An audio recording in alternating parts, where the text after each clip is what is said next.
नमस्कार, NB news देख रहे हैं। यहाँ पर मैं हूं आपके साथ साधना बता। चलिए खबरों का आगाज कर लेते हैं। देश आज 22वां कारगिल दिवस मना रहा है और आज आपको ये बता दें कि 22वां कारगिल विजय दिवस है और इस मौके पर आज रक्षा मंत्री ने शहीदों को श्रद्धांजलि दी है और यहाँ स्मारक स्थल पर भी पहुंचे हैं। यहाँ इस मौके पर केंद्रीय रक्षा मंत्री राजनाथ सिंह और रक्षा राज्य मंत्री अजय भट्ट ने दिल्ली में स्थित नेशनल वॉर मेमोरियल पर शहीदों को श्रद्धांजलि दी। साथ ही तीनों सेना भी पहुंचे हैं। आपको ये बता दें कि शहीदों को श्रद्धांजलि अर्पित की गई है। प्रधानमंत्री नरेंद्र मोदी ने भी विजय दिवस की 22वीं वर्षगांठ पर शहीदों को नमन किया है और कहा कि देश आज कारगिल विजय दिवस मना रहा है। प्रधानमंत्री नरेंद्र मोदी ने सोमवार को कारगिल विजय दिवस की 22वीं वर्षगांठ पर पाकिस्तान के साथ हुए इस युद्ध के शहीदों को याद किया और कहा कि उनकी बहादुरी हर दिन देशवासियों को प्रेरित करती है। और उन्होंने ट्वीट भी किया है। आपको ये बता दें कि ट्वीट करते हुए उन्होंने कहा कि हम उनके बलिदान को याद करते हैं, हम उनकी बहादुरी को याद करते हैं। आज कारगिल विजय दिवस है और इसके अवसर पर हम उन सभी को श्रद्धांजलि अर्पित करते हैं जिन्होंने देश की रक्षा करते हुए कारगिल में अपने आप को न्यौछावर कर दिया था।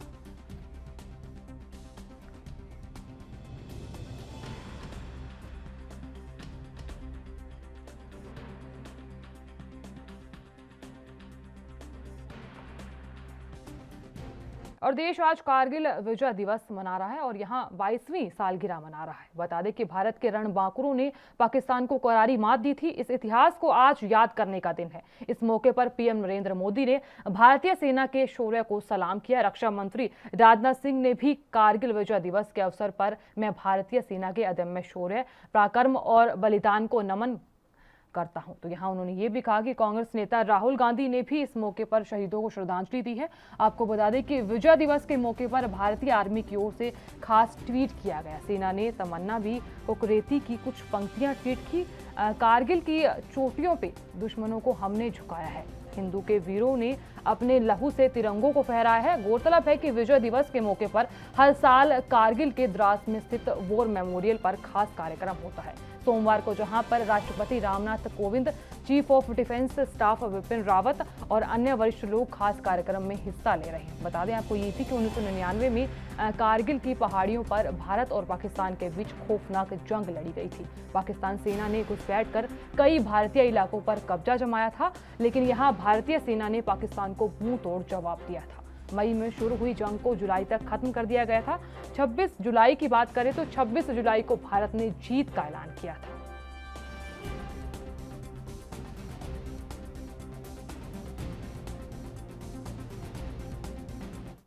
और उधर कोरोना महामारी की दूसरी लहर के कमजोर पड़ने के साथ ही राज्य ने लंबे समय से बंद स्कूलों को फिर से खोलने की पूरी तैयारी कर ली है। बता दें कि बिहार, महाराष्ट्र, हिमाचल प्रदेश, पंजाब, हरियाणा, छत्तीसगढ़ में स्कूल खुल चुके हैं। हालांकि कई राज्य अभी भी स्कूलों को खोलने पर फैसला नहीं कर पाए हैं। पंजाब के अमृतसर में आज से 10वीं से 12वीं कक्षा के छात्रों के लिए स्कूल फिर से खोल दिए गए हैं। आपको बता दें कि एक छात्रा ने इस दौरान बताया कि स्कूल खुलने से वो बेहद खुश है और अब मैं चाहती हूं कि स्कूल कभी भी बंद ना हो, ये छात्रा ने कहा। क्योंकि छात्रा ने यह भी कहा कि हमारी पढ़ाई का काफी ज्यादा नुकसान हुआ है, इसलिए स्कूल अब बंद ना हो।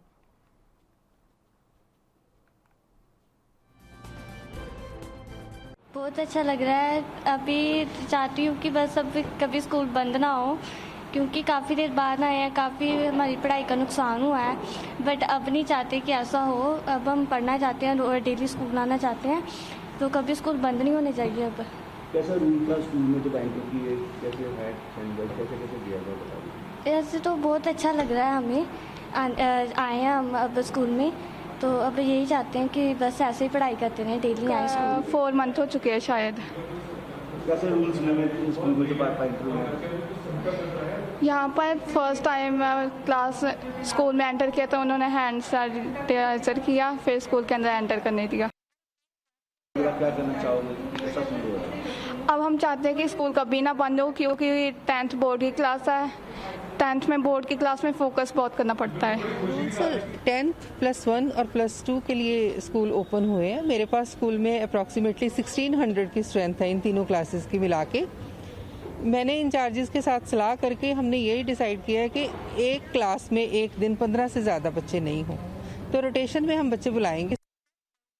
स्कूल बिल्डिंग सारी सफाई होके सैनिटाइज हो चुकी है। सैनिटाइजर्स अवेलेबल हैं। बच्चों को गाइड किया कि बार बार अपने अपने हाथ सैनिटाइज करने हैं। मास्क पहनना बच्चों के लिए, स्टाफ के लिए कंपलसरी है। हमारा स्टाफ ऑलमोस्ट डबल वैक्सीनेशन की डोज ले चुके हैं। हमारे बच्चे जो एलिजिबल होंगे उनको हम मोटिवेट भी करेंगे, एजुकेट भी करेंगे कि वो वैक्सीनेशन करवा लें।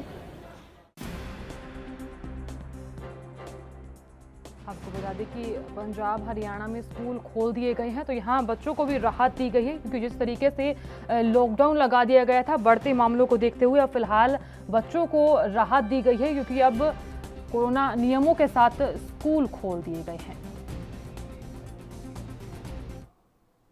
और यहाँ लेंगे छोटे से ब्रेक, जल्द हाजिर होंगे।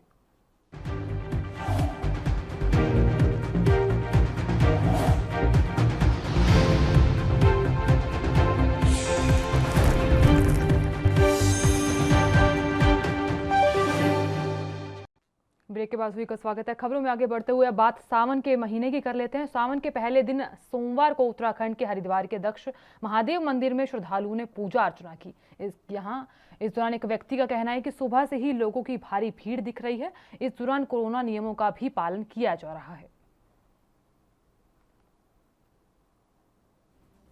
यहाँ पर जैसे कि हम सभी को पता ही है कि यहाँ पर दक्ष मंदिर इतना प्राचीन काल से यहाँ पे मान्यता है, चली आ रही है। इसको कनखल में जो कि स्थित है, और इसको भगवान भोलेनाथ की ससुराल भी कहा जाता है। यहाँ पर ही माता सती, यहाँ इससे थोड़ा सा आगे चलते ही सती कुंड पड़ता है, तो यहाँ पर माता जो सती थी वो सती हुई थी। और यहाँ पे काफी श्रद्धालु उमड़ रहे हैं, ऐसे कोविड के समय में भी। तो देखने में आ रहा है कि कितना हिंदू धर्म कितनी मान्यता है हिंदू धर्म की, कि ऐसे कोविड के समय में भी अपने स्वास्थ्य की परवाह ना करते हुए इतने श्रद्धालु यहाँ से हर कोई मंदिर में आ रहा है और भगवान शिव के दर्शन कर रहा है। कैसा लगा दर्शन करके? बहुत अच्छा लगा है। क्या मांगा? सब कुछ मांगा है जो हर कोई मांगता है, अपनी फैमिली के लिए, करियर के लिए, फ्यूचर के लिए, सब कुछ मांगा है। मेरा नाम मनीषा चौहान है। मनीषा, इस मंदिर का क्या विषय महत्व है? ये आज पहला सोमवार है सावन का, और इस दक्षेश्वर महादेव के मंदिर में आज शिव जी का बहुत महत्वपूर्ण दिन होता है। इसमें सभी देवी देवताएं आ जाते हैं महादेव की पूजा अर्चना करने। यहाँ पे सब हम जल अर्पित करते हैं, बेलपत्र, फूल वगैरह इत्यादि अर्पित करते हैं महादेव को।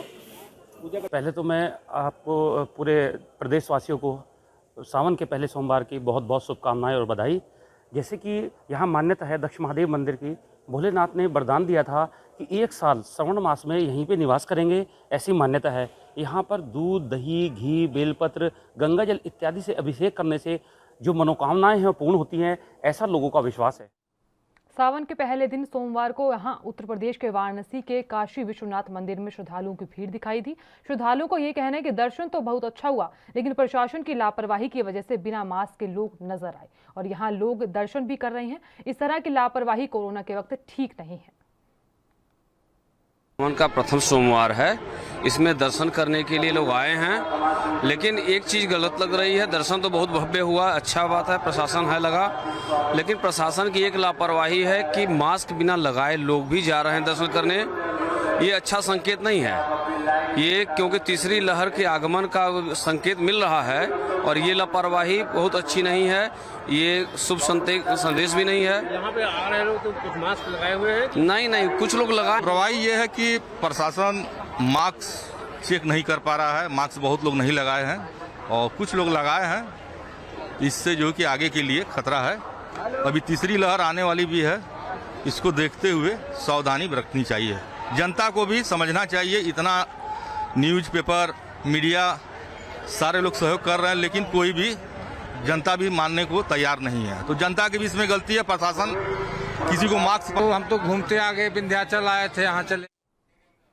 भारत में कुछ समय से कोरोना की रफ्तार 40,000 के आसपास थमी हुई है। लगातार चौथे दिन कोरोना के नए जो मामले हैं वो 40,000 से नीचे दर्ज हुए। वहीं सोमवार की बात करें तो स्वास्थ्य मंत्रालय की ओर से जारी आंकड़ों के अनुसार पिछले 24 घंटों में 39,361 नए कोरोना केस सामने आए।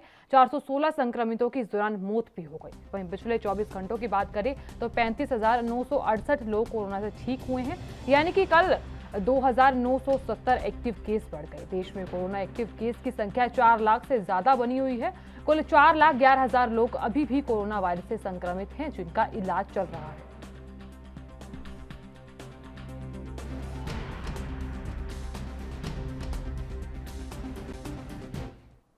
महाराष्ट्र में सतारा और रायगढ़ जिले में 36 और शव मिलने के बाद बाढ़ और भूस्खलन समेत बारिश से जुड़ी कई घटनाओं में मरने वालों की जो संख्या है वो बढ़कर 149 हो गई और जबकि 64 लोग लापता हैं। राज्य सरकार ने ये जानकारी दी और एक बयान में ये भी कहा गया है कि इन घटनाओं में अब तक 50 लोग घायल हो गए।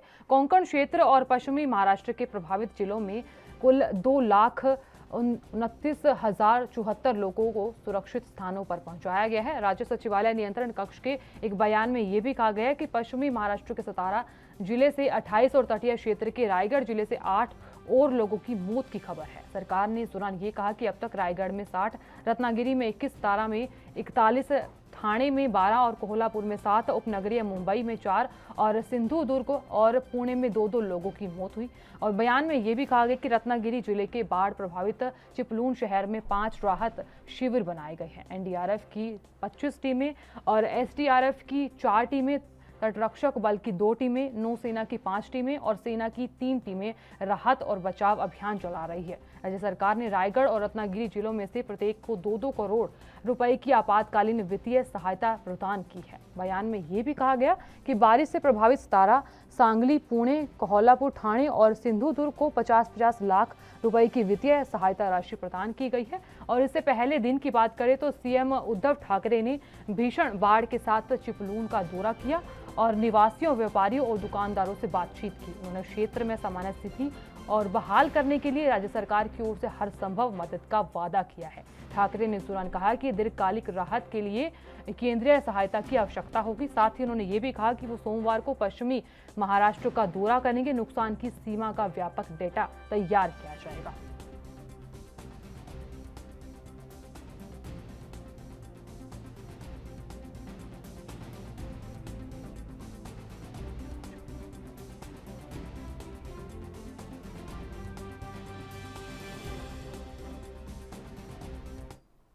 यूपी के सीएम योगी आदित्यनाथ क्या कुछ कह रहे हैं, आइए दिखाते हैं।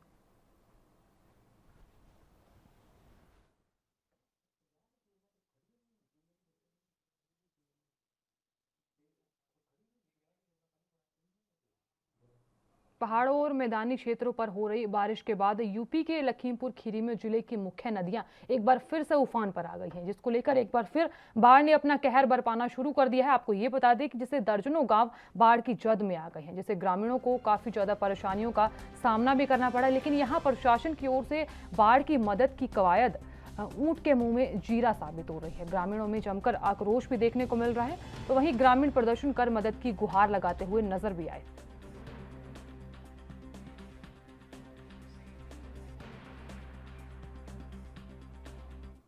फिलहाल के लिए इतना ही। आप देखते रहिए ANB न्यूज़। नमस्कार।